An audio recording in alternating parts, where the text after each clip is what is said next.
네, 그래서 오늘 저희가 AMD의 미래에 대해 한번 깊이 파고들어 볼 자료들을 좀 가지고 왔습니다.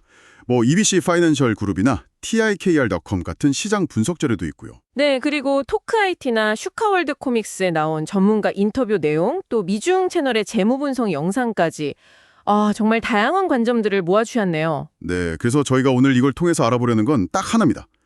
과연 AMD가 지금 AI 반도체 시장의 절대 강자인 엔비디아를 정말 따라잡을 수 있을까? 그렇죠. 특히 한 2025년에서 2030년 그 사이 기간 동안에요. 뭔가 의미 있는 경쟁자가 될 수 있을지 그 가능성을 좀 집중적으로 보려는 거죠. 맞습니다. 당신께서도 가장 궁금해하실 부분일 텐데요. 자, 그럼 바로 한번 시작해 볼까요? 네. 우선 지금 상황부터 좀 짚어보면요. AMD 주가가 최근 한 달 보면 엔비디아보다 상승률이 높았던 시기도 있었어요. 네, 맞아요. 그런 흐름이 있었죠. 그런데 뭐 여전히 AI GPU 시장 점유율을 보면 AMD가 한 11% 정도, 엔비디아는 80%가 훌쩍 넘어가니까요. 격차가 아직은 크죠. 네, 그 격차가 상당합니다. 그래서 AMD가 이걸 좁히려고 정말 공격적으로 나오고 있는 건데요. AI 가속기 쪽을 보면 MI300 시리즈 반응이 일단 괜찮았고요. 네네. 이어서 나온 MI450은 메모리가 무려 288기가입니다. 그리고 또 MI400까지 공개를 했죠. 이게 단순히 뭐 성능 경쟁이다 이런 걸 넘어서는 거죠. 메모리 용량이 중요하다는 거군요. 그렇죠. AI 모델 성능이랑 직결되니까요. 게다가 그 EBC나 토크IT 자료 보면 달러당 40%더 많은 토큰 처리 이런 얘기를 하던데요. 이게 결국 총소유 비용, TCO를 강조하는 거잖아요. 맞습니다. 초기 구매 비용만이 아니라 운영까지 다 합친 전체 비용에서 유리하다. 이걸 내세우는 거죠. 이건 엔비디아가 좀 비싸다는 인식이 있으니 그 부분을 정확히 노린 전략 같네요. 심지어 샘 알트먼 CEO도 MI400 보고 말도 안 돼 너무 좋다고 했다면서요? 네, 그런 언급이 있었죠. 그만큼 기대치가 높다는 걸 보여주는 사례고요. 근데 AI 가속기만 보는 게 아니라 서버 CPU 쪽도 봐야 합니다. 아, 이 PYC 프로세서요? 네, 이 PYC가 지금 7분기 연속으로 점유율을 계속 높여가고 있어요. AWS나 구글 같은 아주 큰 클라우드 기업들을 고객으로 잡고 있고요. 이것도 상당히 의미 있는 성과네요. 그리고 또 하나, 제가 흥미롭게 본 건 그 개방성 전략인데요. 엔비디아는 큐다가 좀 폐쇄적이잖아요. 네, 그렇죠. 큐다 생태계가 워낙 강력하지만 폐쇄적이라는 단점도 있죠. 거기에 맞서서 AMD는 ULAI나 얼트라 이서넷 같은 개방형 표준을 쓰겠다. 그리고 ROSM 소프트웨어 생태계를 키우겠다. 이런 방향인 거죠. 맞습니다. 토크IT 인터뷰 같은 데 보면 파이토치나 허깅페이스 지원을 강조하는데 이게 다 개발자들이 AMD 칩을 좀 더 쉽게 쓸 수 있게 큐다의 대안을 만들려는 노력인 셈입니다. Z 시스템스 인수도 같은 맥락으로 볼 수 있겠네요. 단순히 칩만 파는 게 아니라 시스템 전체 솔루션을 제공하겠다. 네, 그런 역량을 키우려는 움직임으로 보입니다. 하지만 역시 엔비디아라는 벽이 너무 높긴 하죠. 그렇죠. 몇 년간 쌓아온 그 큐가 생태계의 힘, 80, 90%에 달하는 시장 점유율, NVLink 같은 네트워킹 기술, 그리고 앞으로 나올 블랙웰, 또 루빈까지 로드맵도 탄탄하고요. 개발자들 입장에서는 사실 익숙한 걸 버리고 새로 옮겨가기가 쉽지는 않을 것 같아요. 네, 그게 현실적인 어려움입니다. 그럼에도 불구하고 AMD의 개방 전략이 먹힐 가능성도 있지 않을까요? 특정 기업 기술에 묶이는 걸 싫어하는 고객들도 분명히 있을 텐데요. 네, 충분히 매력적인 대안이 될 수 있습니다.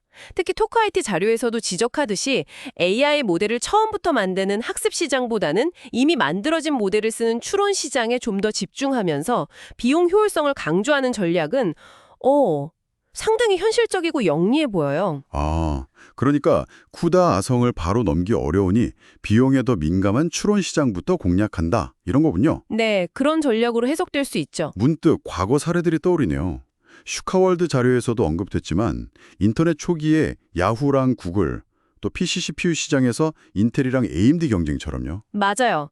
그때도 보면 압도적인 1위 기업이 뭔가 시장 변화에 좀 둔감하거나 느리게 반응할 때 2위 기업이 혁신이나 가격 경쟁력으로 확 치고 올라오는 경우가 있었죠. 그럼 지금 AI 반도체 시장에서도 혹시 비슷한 일이 벌어질 가능성이 있을까요? AMD가 내놓는 MI 시리즈 기술이나 개방형 생태계, 가격 경쟁력 같은 카드들이 과거 성공 사례들과 좀 비슷해 보이기도 하고요. 네, 그런 유사성이 보입니다.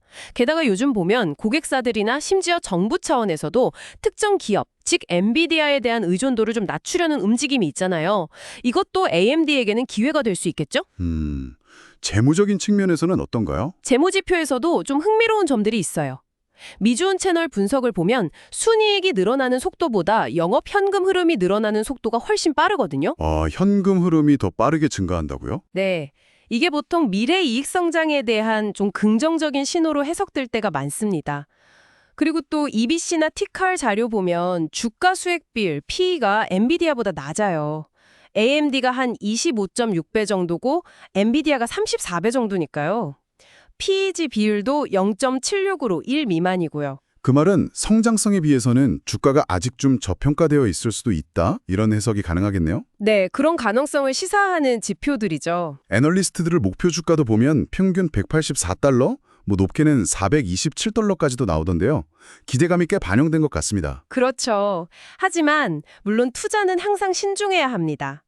AMD가 성장 잠재력이 큰 만큼 주가 변동성도 크다는 걸 꼭 기억해야 하고요. 맞아요.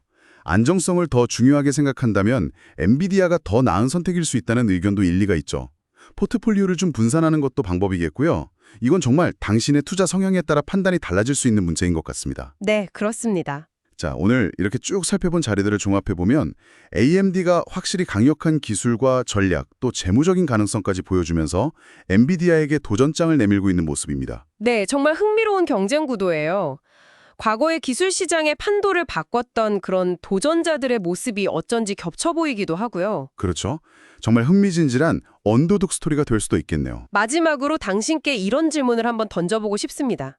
만약에요, AI 기술이 앞으로 더 보편화되고 특히 AMD가 집중하고 있는 그 추론 시장에서 비용 효율성, 즉 TCO가 지금보다 훨씬 더 중요하고 결정적인 경쟁 요소가 된다면 어떻게 될까요?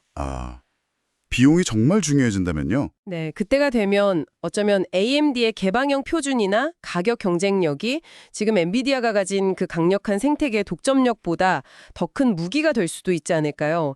이 질문에 대한 당신의 생각이 앞으로 AI 시장의 장기적인 힘의 균형을 예측하는데 중요한 실마리가 될 수 있을 겁니다. 한번 깊이 생각해 보시면 좋겠습니다.